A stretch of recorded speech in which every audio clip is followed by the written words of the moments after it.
Hi there, Zamir for NerdTube, and welcome to Under the Radar Reviews, where I'll be reviewing films that, for me personally, have gone under the radar. And the first of those movies is Triple Frontier, a movie I'm shocked that I didn't know about until a few days ago. This film came out 5 years ago from me recording this review, and what surprises me about me not knowing about this film earlier is that look at this cast. We have Charlie Hunnam, Oscar Isaac, Garrett Hedlund, Ben Affleck, Pedro Pascal, and not on our screen right now is Adria Arona, who plays Andor's girlfriend in Andor. We have a massive array of talent, people from Marvel, Star Wars, DC, Tron, Sons of Anarchy. They're all in this movie, and I'm shocked that it wasn't on my radar a lot earlier. Now, what's this film about? Well, look at these guys. They look like they're on the latest cover of the Call of Duty video game. Now, they're playing ex military personnel whose lives are pretty shit because they're no longer fighting for Uncle Sam. And so they decide to get together and use their particular sets of skills to rob and kill a drug baron in South America, steal all of his money, and then get away with it back to America. And this being a bungle heist movie, not everything goes according to plan. Because killing and stealing the money from the drug baron is easy enough, but then trying to get away with it is very difficult, and a lot of hijinks occurs. And a pattern starts to emerge as you start watching this getaway, because they use various modes of transport, whether it be van, a helicopter, mules, and stuff like that. But they got so much money on them, and getting away with it is so difficult. They have to start dumping some of this money, like leaving it behind or giving it away, burning it to keep themselves warm, losing it by accident because of some moments of bad luck. Like, it becomes a very common pattern, and you think to yourself, "Damn, will they have any money left by the time this escapade ends?" Now, what makes this film enjoyable is these actors, because if it was anybody else in this movie, when I say anybody else, I mean people you don't recognize, this film might not be that good.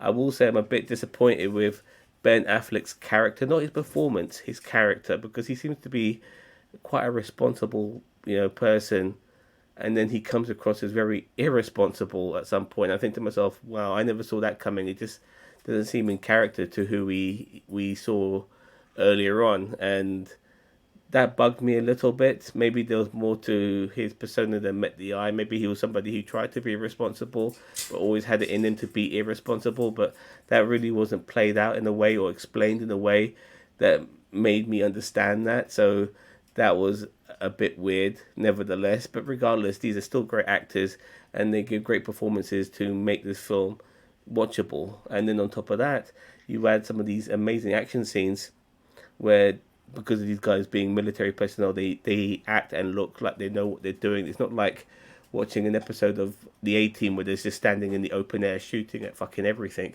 No, these guys are very coordinated, and they move about, waiting to pounce and kill people in methods that seems very authentic. And I did appreciate that regarding those set pieces. On top of that, you add some great cinematography because they are in parts of South America, so the landscapes are beautiful, whether it be the Andes, forests and jungles, beaches, stuff like that.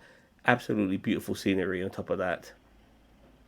I think one of the reasons why this film got under the radar for me because the critical scores, looking at it, were just above average, like 3 out of 5, 6 and 7s out of 10s, stuff like that. From what I saw from scores on this particular movie, I personally am also going to give it a 7 out of 10. I think this film elevates itself simply because we have great actors and some great scenes that make this film better than it should be. I think if it was people on our screens who we didn't know, they wouldn't be able to elevate this movie. These actors, seeing so many great ones on our screen, so many famous ones on our screen, all together as a unit, makes this film very enjoyable for that alone. It's good to see an all-star cast. It doesn't happen enough, in my opinion.